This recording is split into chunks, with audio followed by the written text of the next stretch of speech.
ఈశాన్య రాష్ట్రాలపై బంగ్లా తాత్కాలిక సారథి మహమ్మద్ యూనుస్ చేసిన వ్యాఖ్యలు దుమారం రేపుతున్నాయి. భారత ఈశాన్య రాష్ట్రాలకు సముద్రానికి చేరుకోవడానికి మార్గం లేదని, ఆ ప్రాంతానికి తామే రక్షకులమంటూ ఆయన చేసిన వ్యాఖ్యలపై భారత్ బగ్గుమంది. యూనుస్ చేసిన ఇలాంటి రెచ్చగొట్టే ప్రకటనలను తేలిగ్గా తీసుకోవద్దు, అవి వారి దీర్ఘకాలిక వ్యూహాలను ప్రతిబింబిస్తున్నాయని ఆందోళన వ్యక్తం చేశారు అస్సాం ముఖ్యమంత్రి హిమంత బిశ్వ శర్మ. బంగ్లాదేశ్ అనుసరిస్తున్న విధానం ఈశాన్య ప్రాంతానికి తీవ్ర ముప్పుగా కనిపిస్తోందని కాంగ్రెస్ పార్టీ వ్యాఖ్యానించింది. షేక్ హసీనా నేతృత్వంలోని ప్రభుత్వం కుప్పకూలిన తర్వాత బంగ్లాదేశ్లో భారత వ్యతిరేక వైఖరి పరాకాష్ఠకు చేరుతోంది. తాత్కాలిక సారథి మహమ్మద్ యూనుస్ అనుసరిస్తోన్న విధానాలే ఇందుకు కారణం.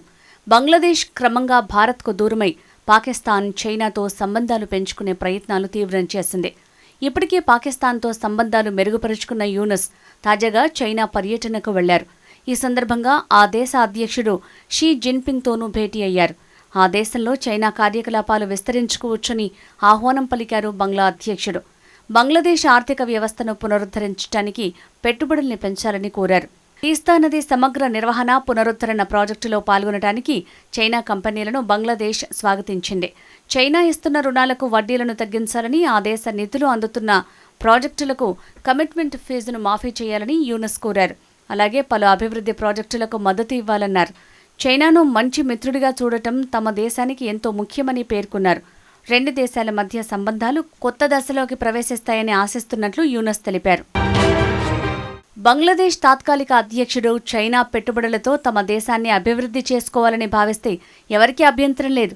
కానీ బీజింగ్ అండ చూసుకుని భారత్పై అక్కసు వెళ్లగక్కారు యూనుస్. ఆయన ఇంతకాలంగా ఆడుతున్న నాటకాలు, కుయుక్తులు బయటపడ్డాయి. భారత్లోని ఈశాన్య రాష్ట్రాలను ఉద్దేశించి అనుచిత వ్యాఖ్యలతో నోరు పారేసుకున్నారు. భారత ఈశాన్య ప్రాంతంలోని 7 రాష్ట్రాలను 7 సిస్టర్స్ అంటారు. సముద్ర తీరమున్న బంగ్లాదేశ్ ఒక రకంగా ఈ 7 రాష్ట్రాలకు సాగర రక్షకుడిగా ఉంది. ఈ ప్రాంతానికి సముద్ర మార్గం లేకపోవటం చైనాకు ఒక సువర్ణ అవకాశం. ఈ ప్రాంతంపై చైనా తన ఆర్థిక సత్తాను చాటొచ్చు, ఇక్కడ విస్తరించి ఉత్పత్తులు తయారు చేసి మార్కెటింగ్ చేసుకోవచ్చు అని చైనా పర్యటనలో చెప్పుకొచ్చారు. భారత్లోని రాష్ట్రాలపై జోక్యం చేసుకుంటూ యూనుస్ చేసిన వ్యాఖ్యలు తీవ్ర వివాదాస్పదమయ్యాయి.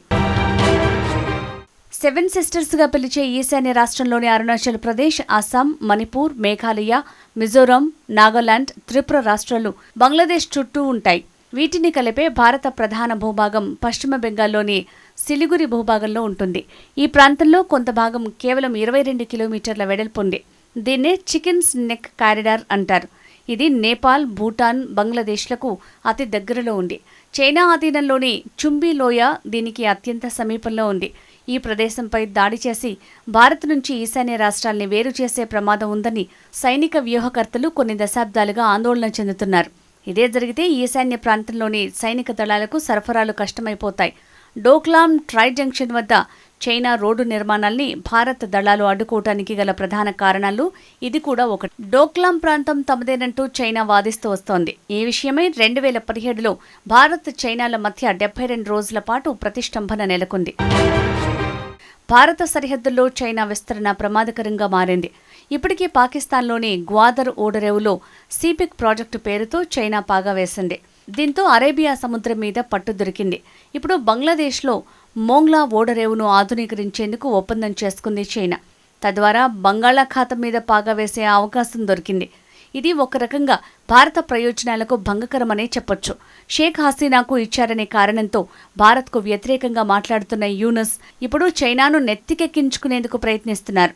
ఏకంగా తమ దేశాన్ని చైనా నోట్లో పెడుతున్నాడనే విమర్శలు ఎదుర్కొంటున్నారు. ఇప్పటికే అస్సాం సహా ఈశాన్య రాష్ట్రాల్లో బంగ్లాదేశీయుల చొరబాట్లు ప్రమాదకరంగా మారాయి. తాజాగా పాకిస్తాన్, చైనాలతో సన్నిహిత సంబంధాలు పెంచుకుంటున్న బంగ్లా ఈ ప్రాంతంలో అస్థిర వాతావరణాన్ని మరింతగా పెంచే ప్రమాదం పొంచి ఉంది. బంగ్లా తాత్కాలిక సారథి మహమ్మద్ యూనుస్ ఈశాన్య రాష్ట్రాలపై చేసిన వ్యాఖ్యలను భారత నాయకులు తప్పుపట్టారు. ఆయన ఏ అర్హతతో ఈ ప్రస్తావన తెస్తారు అని నేతలు మండిపడ్డారు. భారత్లో 7 రాష్ట్రాలు భూ పరివేష్టితంగా ఉన్నాయంటూ చైనీయులను యూనుస్ బహిరంగంగా ఆహ్వానించడం ఆశ్చర్యంగా ఉంది. అసలు ఈ 2 విషయాల మధ్య సంబంధం ఏంటి అని ప్రశ్నించారు ప్రధాని మోడీ ఎకనామిక్ అడ్వైజరీ కౌన్సిల్ సభ్యుడు సంజీవ్ సన్యాల్. బంగ్లాలో హైకమిషనర్గా పనిచేసిన వీణా సిక్రీ యూనుస్ వ్యాఖ్యలను ఖండించారు. అవి దిగ్భ్రాంతికరం. ఆ విధంగా మాట్లాడటానికి యూనుస్కు ఏమాత్రం హక్కు లేదు. ఈశాన్య ప్రాంతం భారతదేశంలో అంతర్భాగమని ఆయనకు తెలుసు.